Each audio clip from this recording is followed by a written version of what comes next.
Om Sahana Vavatu Sahanau Punaktu Sahaviryam Karavavahai Tejasvinavadhitamastu ma vidvishavahai. Om Shanti Shanti Shanti.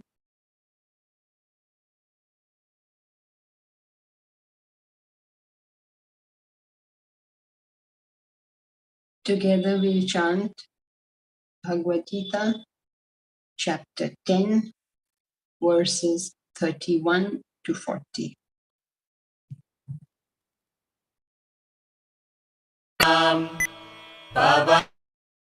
Pavatamasmi Ramashasтрabhritamaham Jhashanam makaraschasmi Srotasamasmi Janavi Sarganamadhirantascha Madhyam Chaivahamarjuna Adhyatma Vidya Vidyanam Vadah Pravadatamaham Aksharanamakarosmi Dvandvas Samasikasya Cha Ahamevakshayah Kalaha Dhataham Vishvato Mukhaha Mrityus Sarvaharashchaham Udbhavascha Bhavishyatam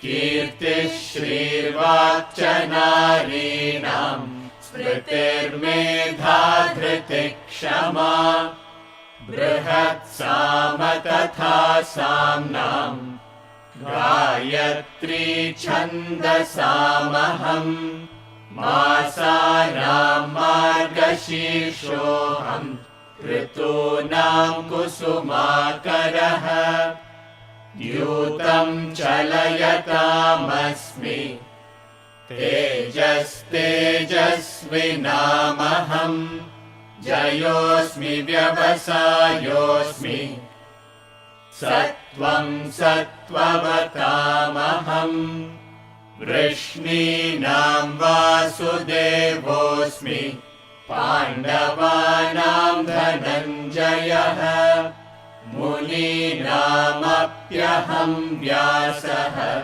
Kavinamushana Kavihi Dando Damayatam-asmi Nitirasmi Jigishatam Maunam Chaivasmi Guhyanam Jnanam Jnanavatamaham Yacchapi Sarvabhutanam Bijam Tadaham Arjuna Na tadasti vina yasyat Maya bhutam characharam Nantosmi mama divyanam Vibhutinam parantapa Esha tuddeshatah proktah Vibhutir vistaro maya.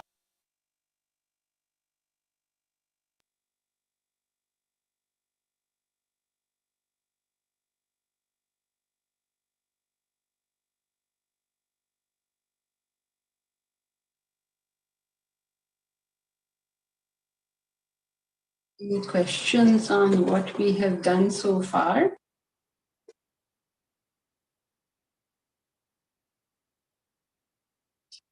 So last time we studied how the Lord is the best of everything, is the essence of everything, how he is among the Daityas, among the Rakshasas. He's Prahlad, the great Bhakta of the Lord, the one who understood the most fundamental thing about the Lord, which is that he is all pervading. I am time among reckoners. I am time among reckoners because time is the base of all calculation. If you're trying to figure out how much your FT is going to give you, they will ask you for how much time. So time is the base of all measurements. Even if you say, I'll meet you somewhere, then you have to say not only like where, your coordinates have to also include the time.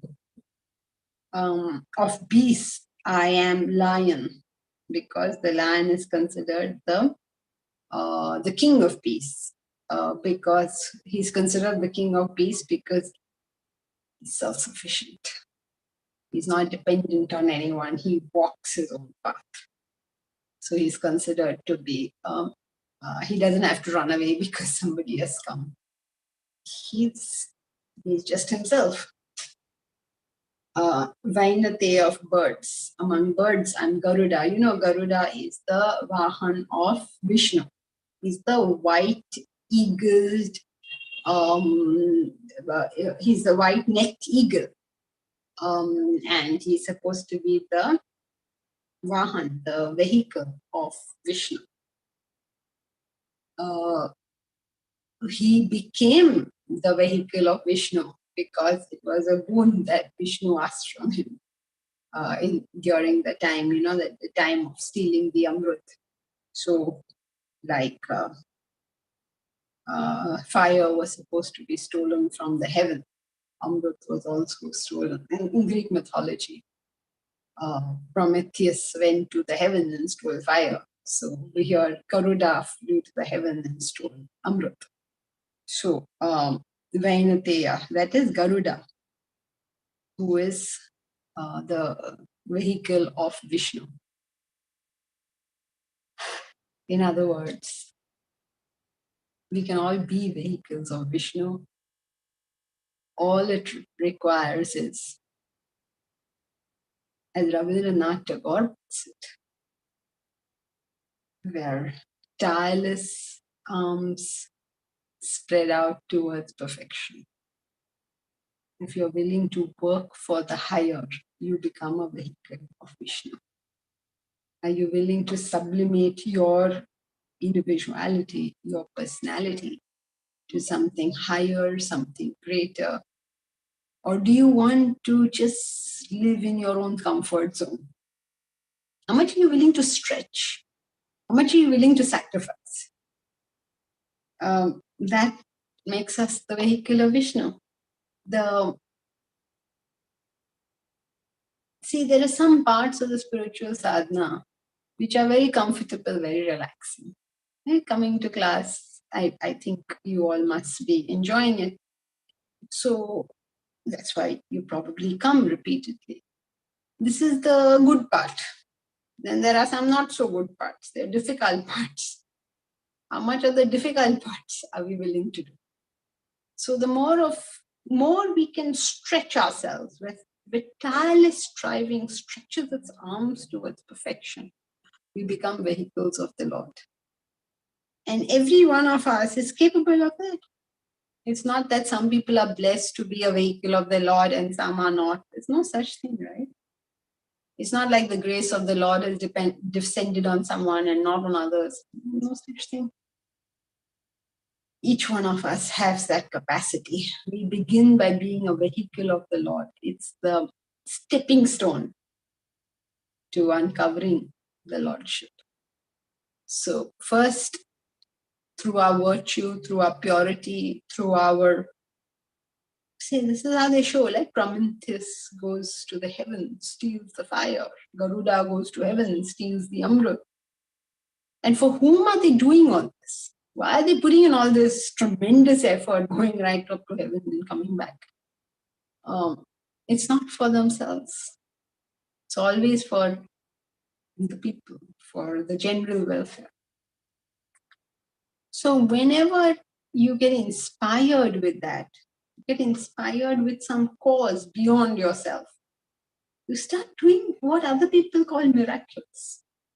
You see that in all the stories of people who have done something fantastic in this world. It's got inspired by something.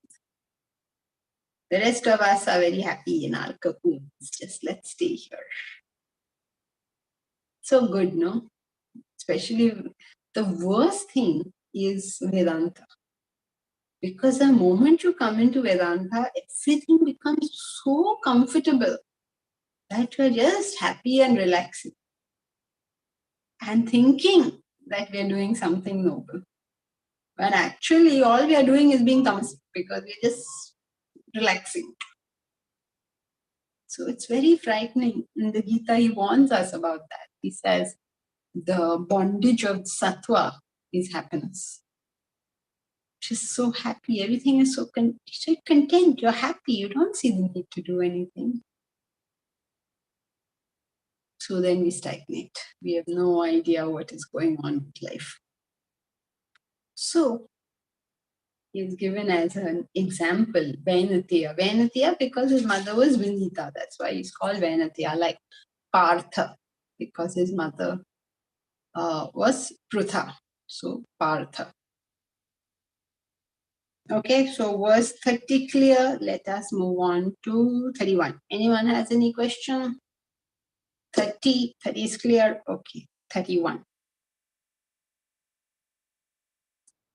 Pavana pavatamasmi Rama shastra bhrutamaham Jasanam makaras chashmi Stotra samasmi janavi Pavana pavatamasmi Rama shastra bhrutamaham Dasanam makaras chasmi Srota samasmi janavi Pavana pavatamasmi Asmi aham asmi Kim asmi?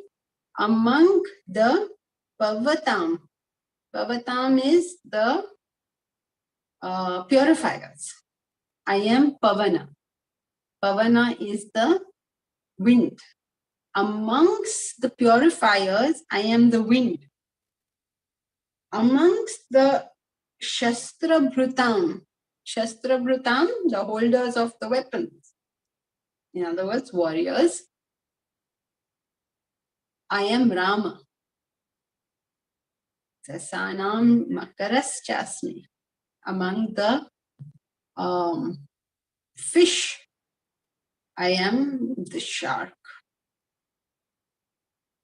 Have you seen Jaws? Then you will understand the power of the shark. It's a killing machine. And among the rivers, I am Jahnavi. Jahnavi is another name for Ganga. So, among the purifiers, I am wind. So, what does that mean? Among the purifiers, I am wind. The movement of air is cleansing. Everybody who lives in Mumbai loves the sea breeze. Why do we love the sea breeze? Because the breeze, the fresh air comes from the seas and pushes all our nonsense pollution away from us. So among all the purifiers,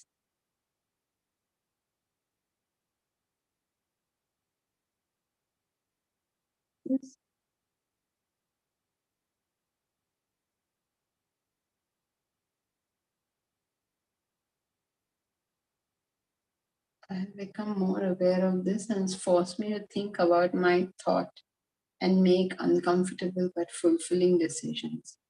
Okay, Noshi. So unless there's a question, let's not put something on the chat, because then everybody has to go and read what you have just said. So we'll take questions, of course, but we can actually have another session for us sharing what all we have gained from Vedanta. But in the class, we can just have questions, if any. So among the purifiers, amongst the purifiers, I am wind. Because wind is amazingly cleansing. Even if you have a wound and you keep it open, the breeze, the exposure to air helps the healing process. Not only that, if there is a closed room, a closed place, it's been closed for a long time. You know this, right? You're not allowed to enter that place because it can actually be injurious to health. So you have to ventilate it. So amongst all the purifiers, I am wind, the moving air of the warriors. I am Rama. There are many warriors who could be as good, maybe, as Rama. I mean, in terms of the skill of wielding the bow and arrow. So you could have warriors who are as skilled as him. But what is very difficult to have is something else which Rama has. He has never lifted the bow except in service of others. Never done that. He is incapable of using his talent for his selfish purposes. Today, if at all we have any talent, and if at all we are better than anybody in anything, our talents are used only for aggrandizement, for getting something for ourselves. So amongst warriors, amongst the Kshatraprutam, Shastra, who picked up the Shastras, picked up arms, he is the best because he has never picked it up for any selfish purpose ever. So he's a selfless person. And not only that, he's always willing, he's always ready with it. It is not possible that you go to Rama and ask for help and that help will not be given to you. This is simply not possible. So, both ways, he has never lifted it for his selfish purpose, and he has never not lifted it when there was a good purpose.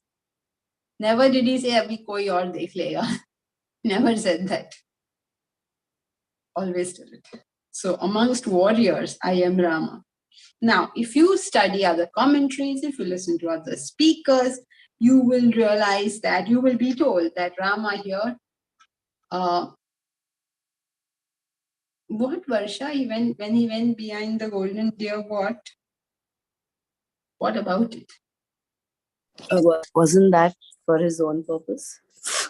How for his own purpose? He didn't want to go. He told Sita, I don't want to go. He said, it's not good for, it is a Rakshasa.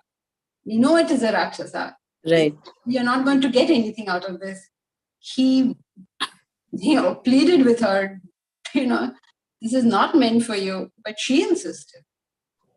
And anyway, his job was to kill Rakshasa. So he was okay with it in terms of that. But he knew that there's no golden deer for her to get. So there was no wish that he would get that deer, or he didn't want to oh, my wife is asking for a deer, I should go get it. So none of that stuff. No, but a lot of these allegorical things, right? The general reader takes away from it. Like the story where, Sita is sent back. So this is one of the things, right? That appears like that. I guess it's not Appears what like it is. that he did Like it for he his did it. selfish. Yeah, he could have told his wife, right? That, look, I know better. I'm not getting you that deer. It's a Rakshasa. Told his wife. I guess one of the things you learn is that these husbands can never tell their wives anything. Yeah. How often has Sanjay been able to convince you not to get something you wanted to get? All the men understood this. When the women are saying, "Oh, you should have told me. You should have told me." He'll tell you, "I told you a million times. Listen to me." It's Yep. not. It is not. He will never do it. That is why he is Rama. We have to, when we are seeing the picturization, we have to know that they're talking now about Avtara Purusha. And the story is a depiction of an Avtara Purusha. So by definition, it has to be like. Right. It is a way of communicating the philosophy. So, of warriors, of warriors, I am Rama, the great Rama, Maryada Purushottam. Suppose you had all the power in the world. How tempted would you be to use that power to get something for yourself? In India, for some reason now, with all this politics and all their games going on, we call it Chanakya Niti. We say almost like it's something bad that is happening. And we want to say that, oh, these people are doing something very negative. When we say Chanakya Niti, we use it in the sense of something negative, which is a really, really sad way of looking at it, because it only shows our own ignorance of the story of Chanakya. I don't know, are you all familiar with the story of Chanakya? You know it? Yes, no, okay. So Chanakya had an ideal in life. He wanted to have Ekachhatra. Ekachhatra means one umbrella. The king had an umbrella, to show his kingship. So that's what it shows. So Ekachhatra, he wanted India to be under Ekachhatra, one ruler for the whole country. And he chose Chandragupta Maurya as the most appropriate person for it. Now, to get Chandragupta Maurya on the throne, he had to do a lot of stuff. And after Chandragupta was on the throne, also he had to do a lot of stuff. What you call Chanakya Niti, all sorts of nakra he was doing. The story is that the defeated king, so Chandragupta defeated a king. The defeated king had an amatya. Amatya means a minister. So the defeated king had an amatya. It was a very good amatya. And this amatya was, this minister was trying his best to regain the kingdom for his defeated king. And the whole thing, the story is basically these two having this fight, these two ministers trying to keep their king in power. And all sorts of things have happened in the story. It's too complicated to go into, but the point which is being made refers to the end of it. Okay, so Chanakya did everything, however crooked it was, to keep Chandragupta Maurya on the thing. He sent spies, he did this, he did so much stuff he did. But what is interesting for us is, at the end of the play, and really something, is this guy good or bad? You don't know, because he's doing the most odd things. But it is the end of the play that actually tells you, end of the story that actually tells you what has happened here. So finally, in the end, Chanakya wins. The other minister loses, and he asks for that minister to be brought to him.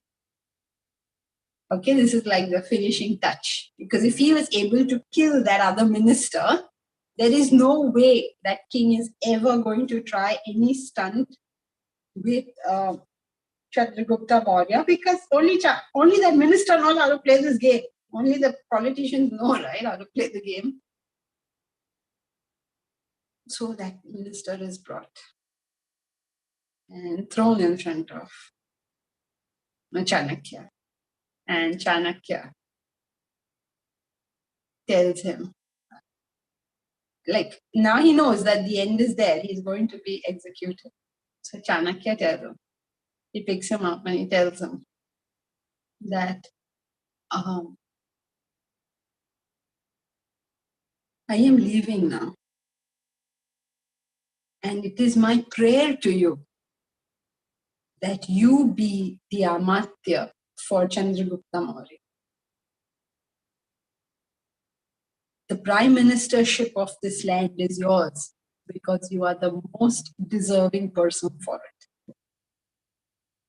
So he fought him, basically made sure he's the right guy, and instated him on that position, and he leaves and goes. Now, when politicians today are playing whatever games they are playing as part of politics, the big question is it Chanakya Niti? Is it for the welfare of the people? Chanakya wanted nothing out of it. He had nothing to gain. And he did this whole thing. That is what is the principle in this? That you work in your skill to the very best of your ability, like as if your life depended on it, and you want nothing from it. That ability is a Vedantic work. So that is also what Ram had. He would work for anything. He will he's picking up weapons. That means every time he goes to war, his own life is in danger, right? But he's never gone to war because he has to accomplish something for himself. So, we don't know our stories. So we say, oh, that is Chanakya Niti, as if it's something negative. No. It means that you have used your head for the welfare of everyone. What we call aggressive goodness. If you have been studying Vedanta treatises, then the term we use is aggressive goodness. But it is done for the welfare of all. So that quality of Rama, that whatever, he works very hard. He has perfected his own skill. It's not just hard work. You have to be efficient in that. You have to perfect that skill, whatever you're doing. If you're running accounts, you should be perfect at accounts. If you're running marketing, you should be perfect at marketing. If you're running an organization, you should be perfect at it. To be perfect at it, you have had to make sacrifices. That's how achievement happens. So you have become very good at whatever is your skill. And you use the skill only for the welfare of the world. You never, ever use that skill for your personal well-being. I hope that the university will create people like that. And I hope that we will create the university. Let us see how it goes. That is what every one of us in this class, forget university comes or doesn't come, every one of us in this class should be able to accomplish. They're just excellent at what we do. And we use that excellence for the welfare of the world. All of that will require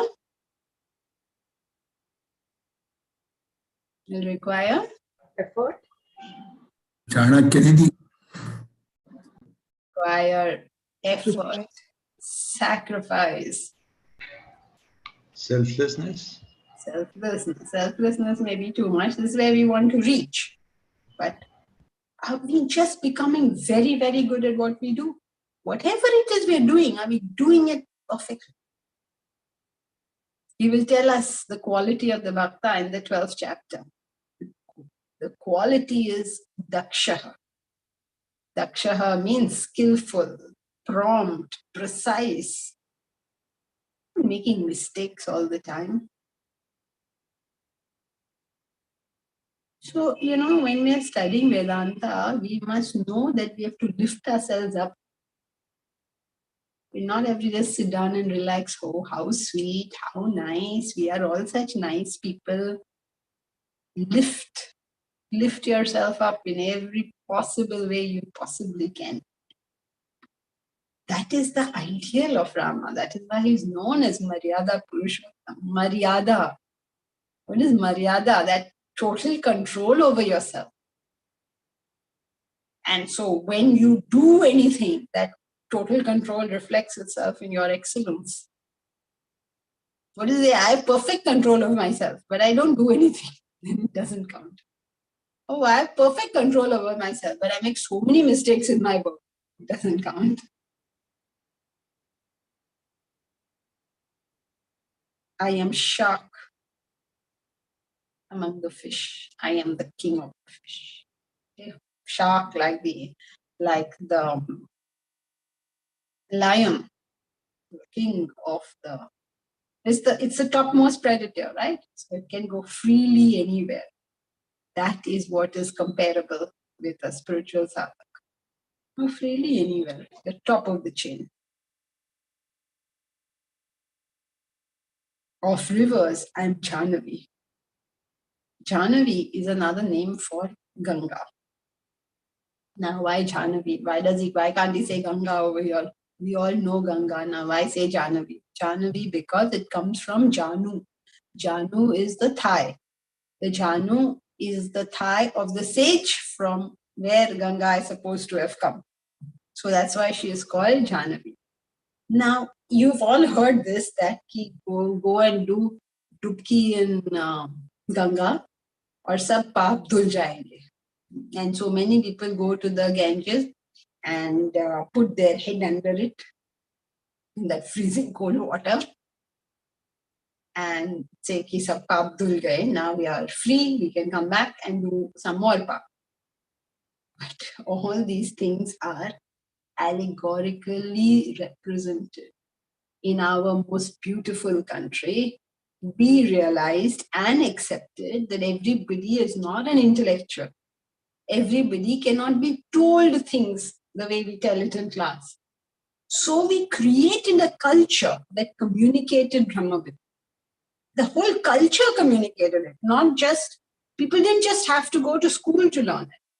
It was there around them all the time.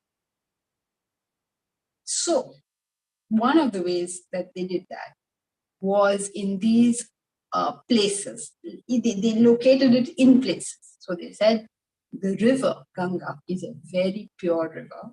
And if you go and dip yourself, take a dip in the Ganga, then all your sins will be washed away. What is this even supposed to mean? An intellectual will say, oh, come off it. If I go into the Ganga in that freezing cold, I'll get pneumonia. My sins won't go away, I will go away. So they're not going to buy this. But it's not meant for them. It's meant for the vast majority to whom Vedanta will not appeal. So how do you tell them? You say there is a river. It is the holy river Ganga. Now, why is this such a holy river? What is it supposed to mean? The river represents spiritual knowledge. Because a river is a life-giving thing, right? So spiritual knowledge is a life-giving thing. And there's a whole story around it. There are the king's sons. Okay, this is the short version. You can go and read about the long version. The short version is that the king's sons insulted a sage. And then when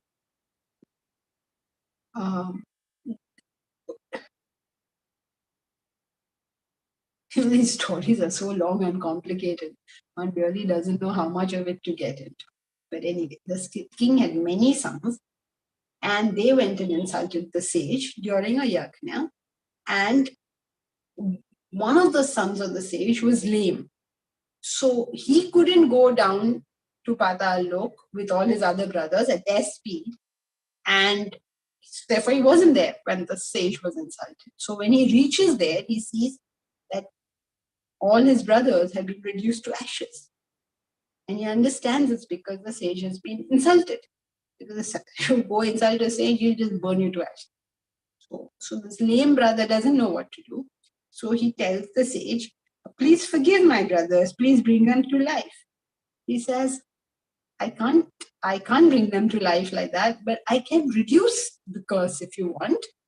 And what I can do for you is, if Ganga comes and flows over the ashes of these, their sins will be washed off and they will get gati, they will get moksha. So this is the story. So now this lame brother goes and he has to get Ganga down. So he prays to Ganga, prays to Ganga, prays to Ganga. No Ganga comes. Then his son inherits and he prays to Ganga, prays to Ganga, prays to Ganga. No Ganga comes. And then the third generation, Bhagirath, he comes and he prays to Ganga. And then Ganga comes and stands in front of him and says, okay, what do you want? And he says, I want you to flow over the ashes of my ancestors so that they get gati, they get moksha. So Ganga says, okay, fine, I'll come, but Dharati cannot take my boj. So only one person can take it. I'll come down. Now, where is Ganga at this stage? She's in Akash. She's Akash Ganga. She's in the heavens. She flows in the heavens. So I'll come down to earth. But earth won't be able to take my cascading down. So what you need to do is get Shiva to take my force so that I can come safely down to earth. So Bhagirath says, okay, fine. So then again he starts praying to Shiva. And luckily, Shiva comes down to him because Shiva is Bole Shambhu, right? He comes quickly when you pray to him. So he came finally. And he didn't take as long as Ganga to come. He came. And he said, okay, Bhakt, what do you want? So Bhagirath told him the story. My ancestors are in the Patal. The Ganga has to flow over them so that they get gati. But the force will not be taken by earth. So please accept the force of Ganga when she comes down to earth. So Shiva said, okay, fine. So then he sat down in meditation. And then Bhagirath prayed to Ganga and said, oh Ganga Mata, Shivji is ready, you please come down. So Ganga came down and Shiva took the force.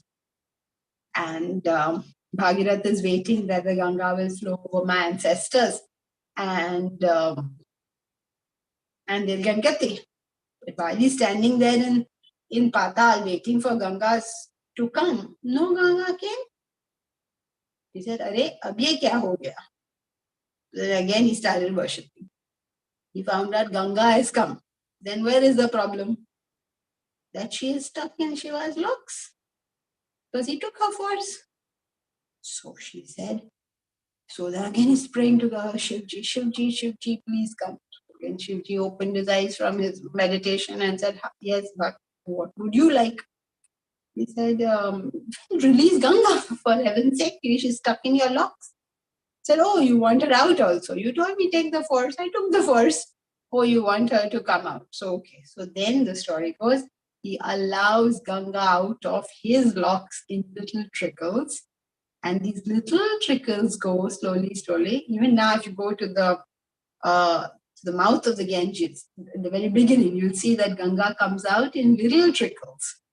And then Ganga has come, and then flows over the ashes of the ancestors. Ancestors get gati. And that is why Ganga is also called Bhagirathi. Bhagirathi.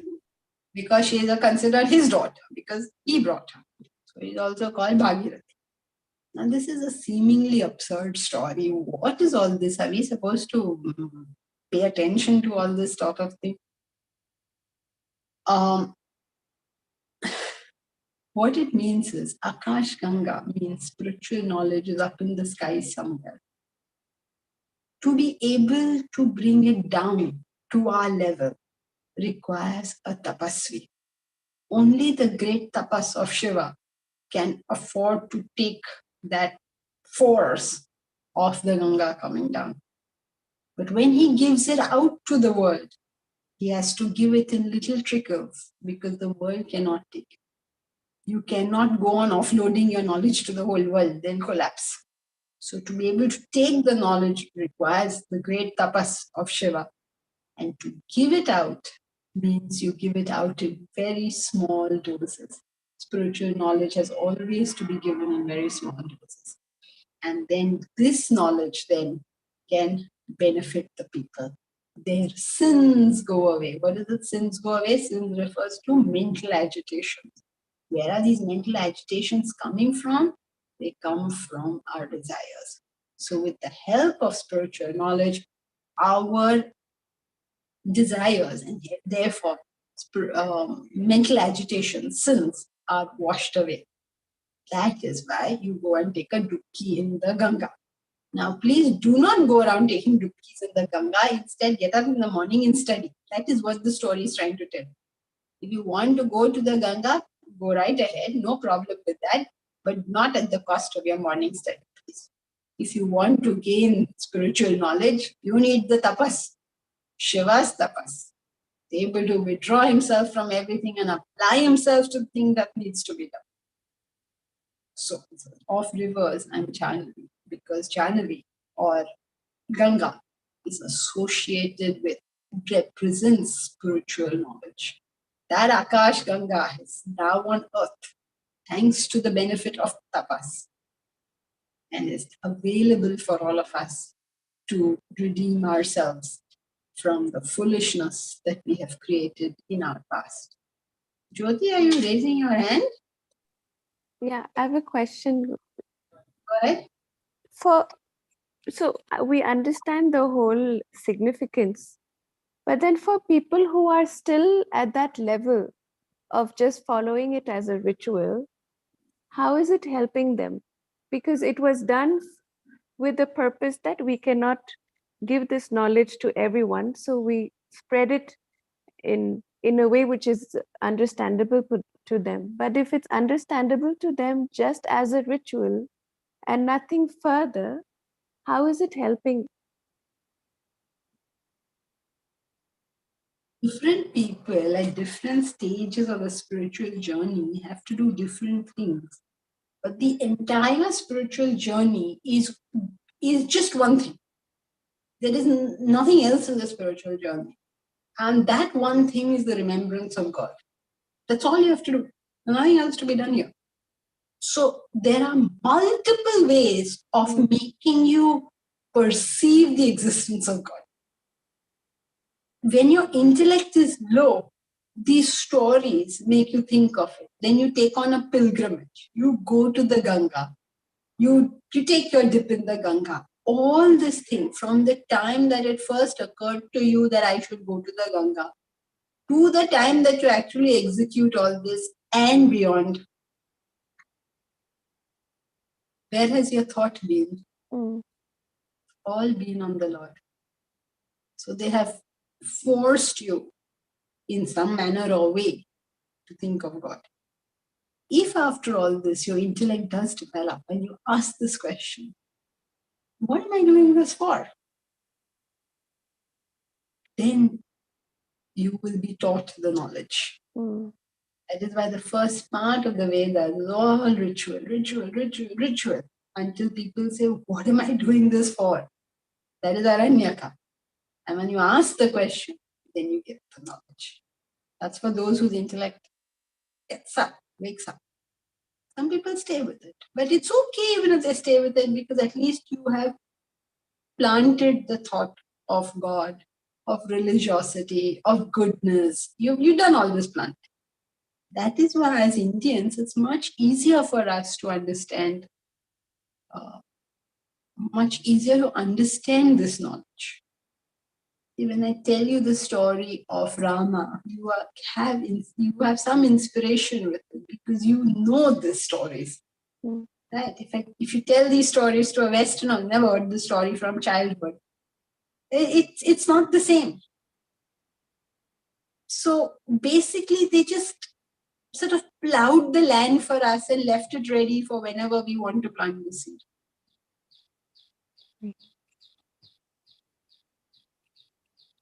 Thank you. There's something else.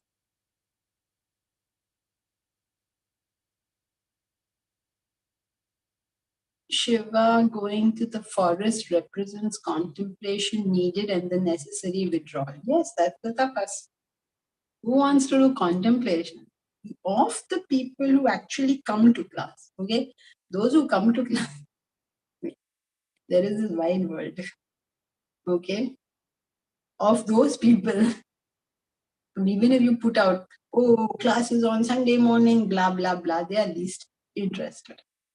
99.9% are least interested. There is 1% of people who are interested. They say, oh, you take Bhagavad Gita classes, I have to come. For years and years, I'm hearing the same person tell me, I'm going to come one day. Come, no, who has stopped you? But no, there's 1% of interested people. Of these 1% of interested people, 99% never even make it to class.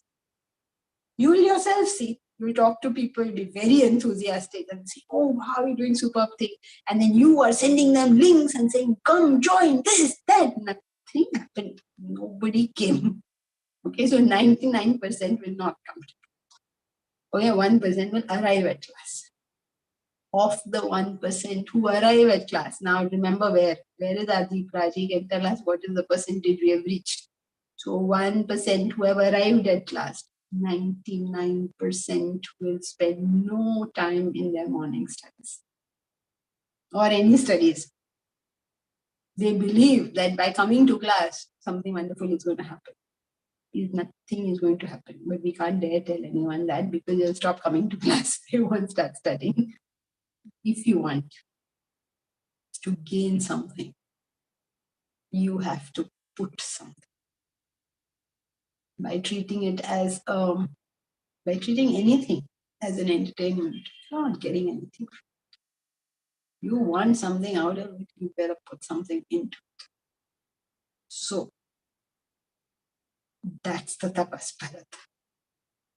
You put in your contemplation, which means your withdrawal. Withdrawal and contemplation have to go together because you don't withdraw if you don't take your experiences and come back and think about them. That's the withdrawal. You come back. You say, okay, I'm stopping my experiences for a bit. What am I stopping them for? Because I want to think about them in the light of the knowledge. And then this withdrawal, coupled with contemplation, is what is tapas. Now, if your withdrawal and your contemplation lead to something, it will lead to things like this. You could be very happy. You could suddenly find yourself having a lot more time. It's an incredible thing how your studies of Vedanta will increase your 24 hours. Bharat, you have experienced that, I know for certain. I mean, I know amongst the people who work closely with me, obviously, because I see how much more work they take up, they do. It's the same 24 hours for everybody. And yet, what at one point, I know the whole group is always full up. There's never a time when they're not full up. But in spite of being full up, they take on more. They're always full up. They do more also. Time expands because your intellect develops. So you will find yourself, firstly, very happy. Secondly, you will find yourself doing way more work than you ever thought was possible. then you will find very many people come to you and ask you for some advice. Even if they don't know about your Vedanta studies. You will also find yourself developing a sense of humor. People will find you very good humored, cheerful.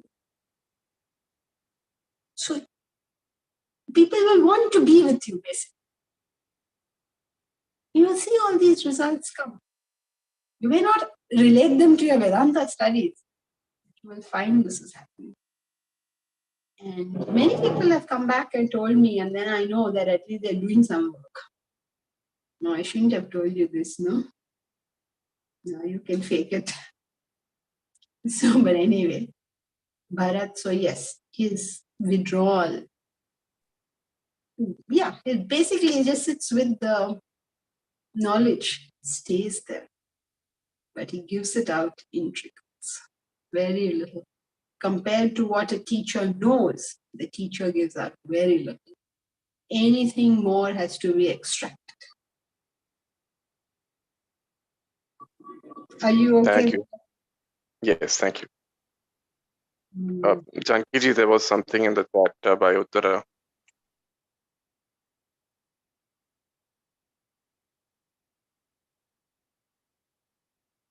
Okay. Yeah, this is just part of the story.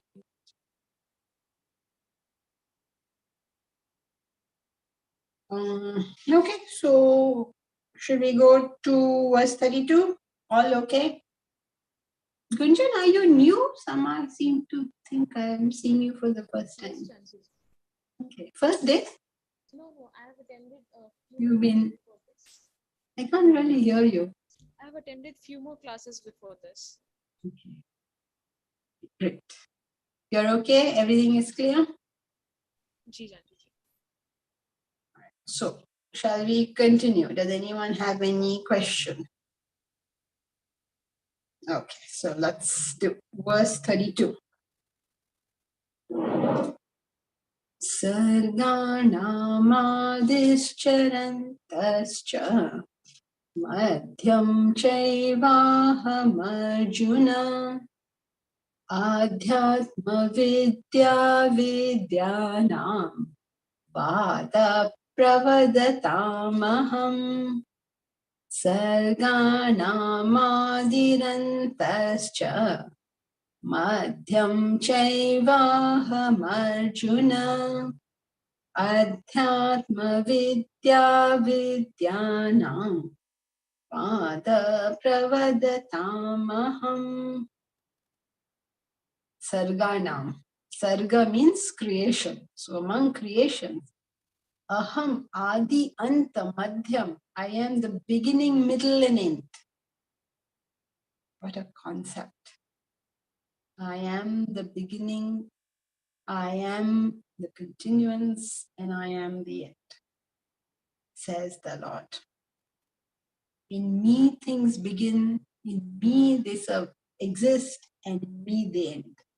It's like the ocean saying, in me the wave begins, in me the wave exists, and in me the wave peters away. All our attention is on that wave, and we miss the ocean. When our attention is on the wave, we think to ourselves, I am a big wave. I am a small wave. You are so much bigger. You are so much greater than me.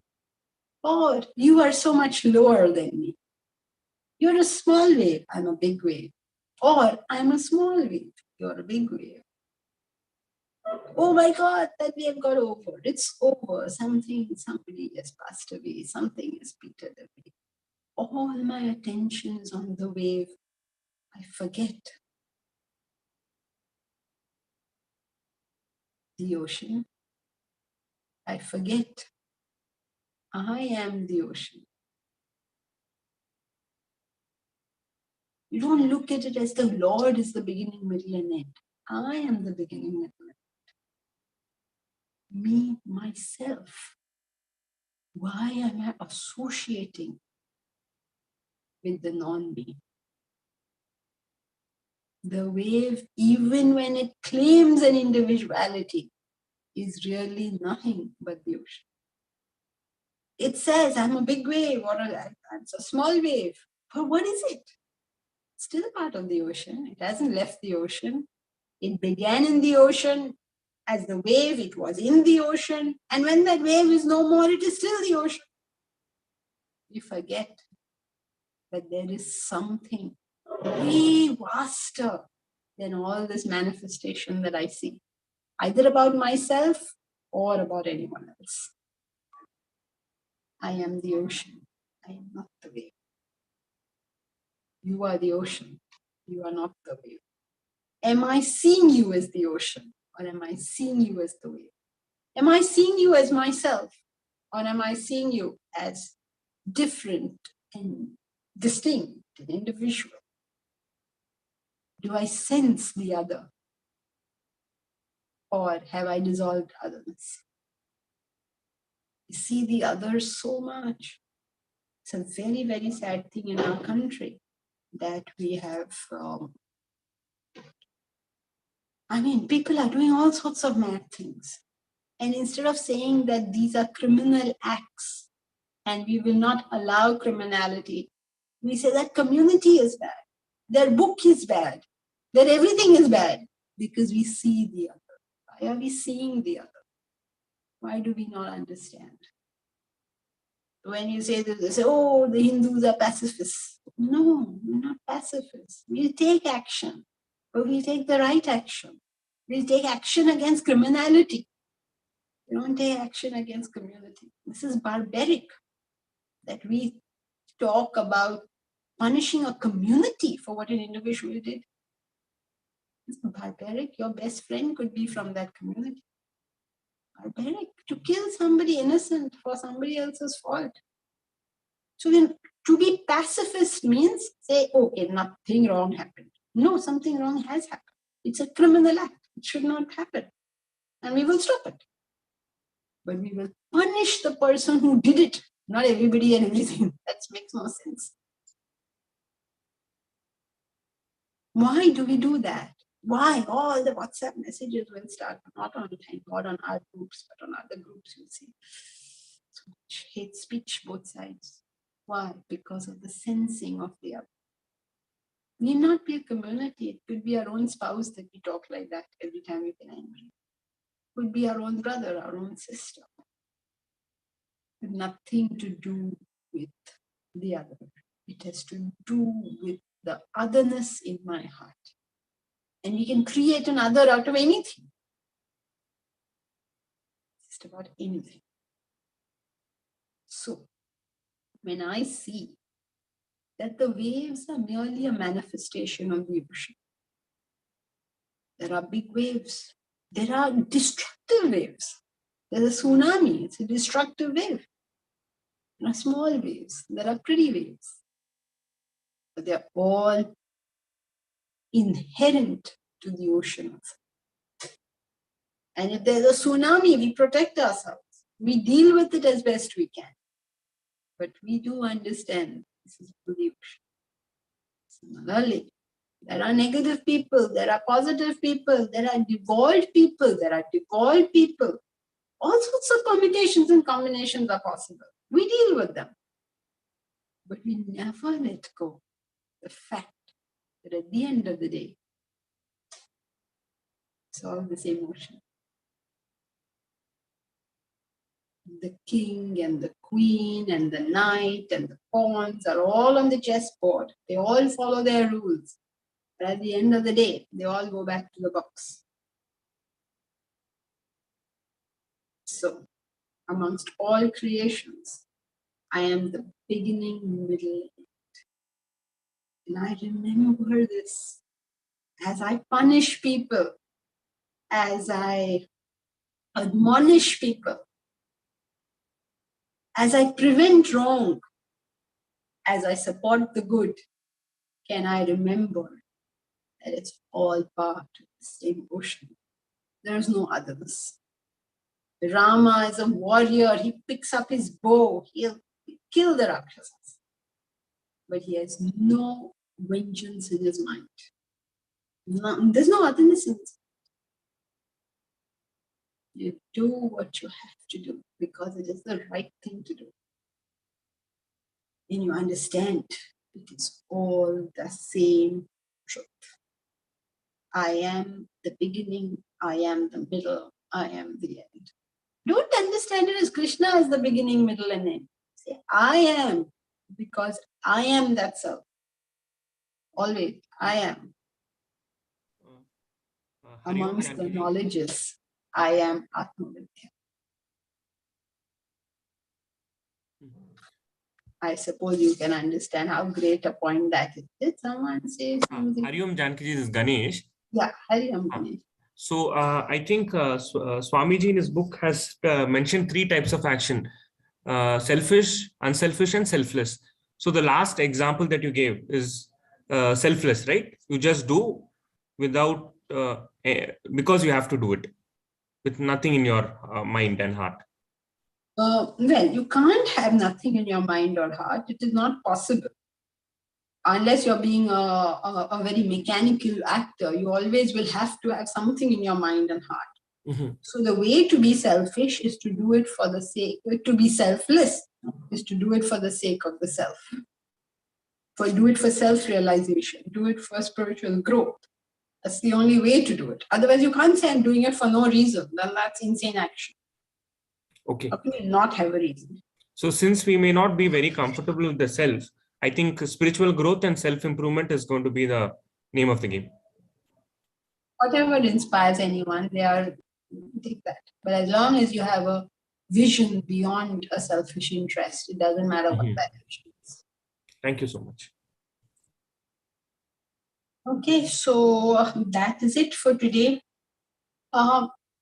Just if any of you are interested in helping out with the university work,